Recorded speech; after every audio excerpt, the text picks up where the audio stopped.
President Zelensky, dobrý den, jak справи? Вітаю вас з Індонезії.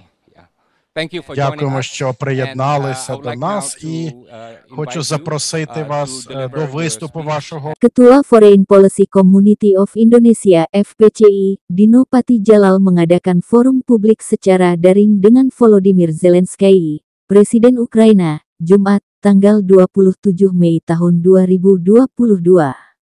Acara ini diberi judul, Dari Hati ke Hati, Presiden Ukraina, Volodymyr Zelensky menyapa Indonesia. Dalam pernyataannya, kegiatan ini merupakan pertama kalinya Presiden Zelensky menyapa langsung dan secara live masyarakat Indonesia dan Asia Tenggara di tengah perang yang berkecamuk antara Rusia dan Ukraina. Шановні пані та панове, вдячний, по-перше, за можливість звернутися сьогодні до вас і за спілкування, яке нас очікує. Я сподіваюся, що ця розмова наблизить розуміння того, як не допустити розгортання масштабних криз в багатьох регіонах світу.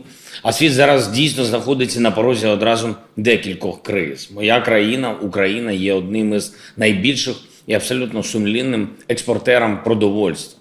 Щороку ми експортуємо десятки мільйонів тонн зернових та іншої агропродукції. Наші виробники забезпечують високе місце України у світових топах по експорту пшениці, кукурудза, рослинна олія. Але вже четвертий місяць український експорт заблокований через розв'язану Росією повномасштабну війну проти нашої держави на нашій території. Росія перекрила доступ до наших портів на Чорному морі і окупувала нашу частину берега Азовського моря. Внаслідок цієї військової блокади закрита більшість традиційних маршрутів української торгівлі.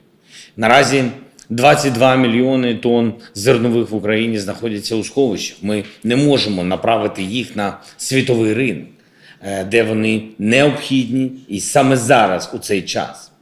І вже відчувається, що ціни на зернові, а згодом і на інше продовольство можуть катастрофічно зрости.